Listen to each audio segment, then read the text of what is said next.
Imagine a government that could be purchased for the price of a railroad. Not through war, not through ideology, but through a line item on a corporate balance sheet.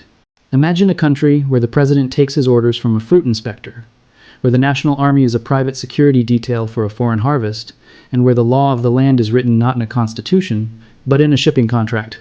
This was not a dystopian novel. This was the operating manual for Central America, written in Boston, Massachusetts, by a company that sold bananas. Forget everything you know about corporate lobbying. This was not influence.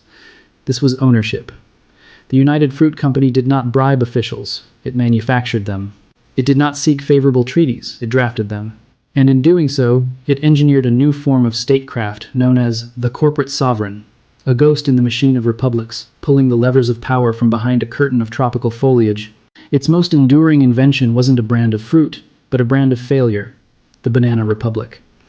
And the chilling truth of our audit today is that its blueprint wasn't destroyed, it was simply open-sourced, and the most powerful entities on Earth have been downloading it ever since.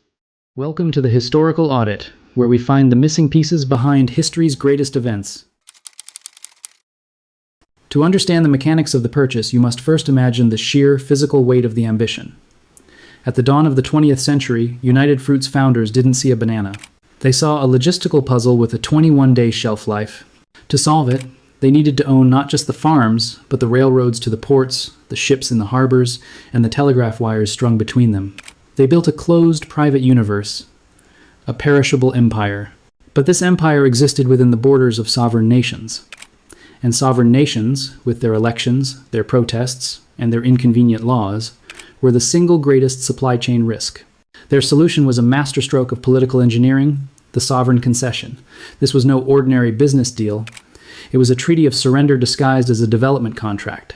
It was the legal mechanism by which a corporation could, quite literally, lease the functional sovereignty of a nation-state for a century. The model was perfected in the early 1900s, but its logic was timeless. Identify a desperate government, offer it the one thing it craves: modernity, in the form of infrastructure, and in exchange, to take everything else. Picture the scene in Honduras in the year 1903. A government desperate for a single rail line to connect its coffee-rich interior to the world market signs a document with the fledgling United Fruit Company. In exchange for building that rail line, the company receives a grant of 200,000 acres of the country's most fertile Caribbean coastland. But the terms, buried in the legalese, go far deeper. They receive a 99-year monopoly on all rail traffic along the coast. They gain total, unfettered control of the ports they build. They are granted a sweeping exemption from all future taxes, and their property is declared inviolable by the Honduran state. In one signature, the Honduran government signed away its economic spine. United Fruit didn't just operate in Honduras, it became a parallel state, a corporate fiefdom where its private police were the law, its company scrip was the currency, and its local manager was the true governor. The nation kept its flag, but the company held the deed to the soil it flew over. This was the core transaction. The company provided capital and infrastructure, the gleaming modern railroads and steamships that symbolized progress, and in return it extracted the very essence of sovereignty from the host nation. The government retained the hollow shell, the ceremonial duties, the diplomatic receptions, but the real power, the power to set wages, to control the movement of goods and people, to own the land itself, was leased in perpetuity to a boardroom in Boston. The nation became a client, and the corporation became the patron. Every time a leader considered raising a modest export tax or reclaiming unused land for peasants, they weren't facing a business dispute. They were challenging a shadow government with its own navy, its own communications network, and its own direct, private telegraph line to the most powerful capital on Earth, Washington, D.C. This was not capitalism. This was a corporate franchise model applied to statehood. Think about the modern equivalents of these sovereign concessions. Today, where do you see a single private entity providing something so essential, like internet access, digital marketplaces, or even space launch capabilities that it starts to function with the power of a state, negotiating its own rules? Comment below with the first example that comes to mind. The concessions created stable, company-run states. But what happened when a real state, a democratic one, tried to reassert its sovereignty? The United Fruit Company had a protocol for that too. It was a 4-phase clandestine operation that turned a corporate complaint into United States foreign policy, and it was executed with devastating, textbook precision in Guatemala in the year 1954. This was the system in its most lethal and refined form, demonstrating that when the Sovereign Concession was challenged, the corporation could escalate to a hostile takeover of the government itself. First, imagine the trigger: a land reform law. President Jacobo Arbenz, elected democratically in 1951, sought to redistribute unused, fallow land to landless peasant farmers. His decree stated that idle land would be purchased by the state at its declared taxable value and redistributed. A significant portion of this idle land, over 400,000 acres, belonged to the United Fruit Company, which held it uncultivated for speculation. Using the company's own declared tax valuation from 1952, the Guatemalan government offered compensation of approximately $1.2 million. United Fruit rejected it outright, claiming the land was worth over $16 million. This was not the start of a negotiation. It was, in the corporate view, an act of war. A sovereign state was using the company's own paperwork against it, and that could not stand. Phase 1 was the cable. The local UFC manager sent a frantic telegram to the headquarters in Boston. The subject was not land dispute. It was unfavorable legislative climate. The language was sterile and corporate, but the meaning was profoundly geopolitical. The signal had been sent up the chain. An asset was under threat. Phase 2 was the lobby, but this was no ordinary K Street lobbying. The lines between the company and the United States government had completely dissolved.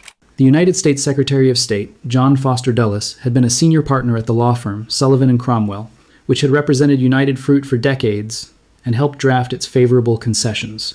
His brother, Alan Dulles, the Director of Central Intelligence, had served on United Fruit's Board of Trustees. The corporate complaint was thus seamlessly translated, inside the most secure rooms in Washington, into a national security briefing. Arbenz was no longer a reformer. He was a communist beachhead, a Soviet puppet, whose land reform was the first step in a Kremlin plot to dominate the hemisphere. The company's financial problem with evaluation became America's existential crisis with international communism. The corporate ledger had been merged with the national security ledger. Phase 3 was the narrative. Through its deep connections with media barons like William Randolph Hearst, United Fruit's public relations machinery saturated major American newspapers with sensational stories. Reports detailed imaginary Soviet tanks rolling through Guatemalan streets and spoke of a godless communist tyranny descending on a peaceful country. The complex truth of a middle-class, military-turned-civilian leader trying to build a more equitable society within a democratic framework was completely erased. A monster was manufactured for public consumption, making any action against him seem not just prudent, but patriotic and necessary. Phase 4 was the solution. With the political, bureaucratic, and public relations groundwork firmly laid, the CIA executed Operation PB Success. The plan was a masterpiece of asymmetric psychological warfare. Using a ragtag force of a few hundred exiled rebels, relentless propaganda broadcast from a clandestine radio station, and a campaign of targeted bombings with unmarked planes over the capital, they created the overwhelming illusion of a massive, popular uprising. Arbenz, isolated, betrayed by his own army, and believing a full-scale invasion was imminent, resigned in despair. The land reform was immediately abolished. In his place, a succession of brutal, right-wing dictators, handpicked for their loyalty to Washington and their friendliness to corporate interests, took power.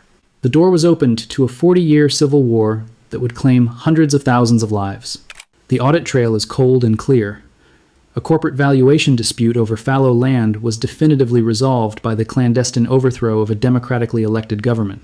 The profit margin on bananas was defended with the tools of propaganda, espionage, and regime change. The corporation had not just bought a government, it had, with the full partnership of a superpower's intelligence apparatus, deleted one and installed a compliant backup. We are taught to consign this story to history books, a relic of a more brutal, explicitly colonial age. But an audit is worthless if it only examines the closed ledgers of the past. The true, terrifying value is in the recurring pattern, and the pattern of the corporate sovereign is more pervasive, more sophisticated, and more deeply embedded in our daily lives now than ever before. The United Fruit Company's playbook control essential infrastructure, seamlessly translate commercial needs into state policy, and operate with de facto sovereign impunity was not discarded, it was digitized. It is the foundational operating code for the 21st century's most powerful entities. The uniforms have changed from linen suits to branded hoodies, the tropical plantations have migrated to server farms, and the Great White Fleet sails as packets of light in fiber optic cables. Imagine the Great White Fleet, United Fruit's private navy that dominated the Caribbean sea lanes. Now picture the vast, submerged network of undersea cables, the physical internet largely laid and owned by consortia of modern tech and telecommunications giants. Imagine their constellations of satellites controlling global positioning, communication, and observation. Who controls these pipelines controls the flow of information, capital, and, increasingly, truth itself. This is infrastructure so essential that its private ownership grants a form of sovereignty that borders on the metaphysical. Imagine the company town of the 1920s, the UFC camp, where the corporation provided housing, clinics, schools, and paid workers in company scrip, only valid at the company store. This created a closed loop of total dependency. Now, cast your mind to the dominant digital ecosystem of today. A single platform provides your social network, your marketplace for goods and services, your primary source of news, your payment system, and your professional network. Your existence within it is governed not by national law, but by a private, mutable, and often inscrutable terms of service agreement. Your data and attention are the scrip, endlessly harvested. You live, work, and socialize on a digital plantation, generating immense behavioral and economic value while being subject to a corporate charter you cannot vote on or amend. The loop is closed once more, but on a planetary scale. Most critically, let us reimagine the 1954 protocol for the digital age. When a modern tech or finance giant faces meaningful regulation, a privacy law in Europe, an antitrust action in the United States, a content moderation law in Asia, it does not send a telegraph to Boston. It activates a digital age protocol with the same four-phase structure. Its legal team, staffed by former senators, regulators, and intelligence officials, frames the public and political debate. This regulation will stifle innovation, harm consumer choice, or weaken our competitive edge against foreign adversaries, notably China. The narrative, amplified through think tanks it funds and media platforms it controls or influences through advertising, champions the company as a vital engine of national progress, besieged by ignorant, slow-moving bureaucrats. The pressure is then applied, not with the threat of gunboats, but with the far more potent threats of capital flight, the strategic withdrawal of investment and jobs from a congressional district, or the slow degradation of essential services in a region. The goal remains identical to that of 1954. To make the political and economic cost of a nation exercising its sovereignty of passing a law in the public interest higher than the cost of submission to the corporate will. The physical banana has been replaced by the intangible byte, the railroad by the cloud router, the company script by data points and proprietary cryptocurrencies. But the underlying equation, uncovered by our audit, remains terrifyingly unchanged. He who controls the indispensable infrastructure of daily life ultimately controls the politics. United Fruit proved with brutal clarity that if you feed and transport a nation, you own its government. The modern corollary is just as stark. If you connect, inform, financially facilitate, and culturally define a global population, you wield a form of functional sovereignty that renders traditional national borders increasingly superficial. You don't need to stage a coup in a presidential palace if you already own the digital public square where the nation congregates. The missing piece of this history is not merely that a fruit company once owned countries. It is that it perfected a formula for private extraterritorial sovereignty so effective, so adaptable, that it became the default setting for ascendant global power. We tell ourselves we are no longer citizens of banana republics, but the audit suggests a more unsettling reality. We have become the perpetual users of platform protectorates. The new concessions are agreed to with every click on I accept.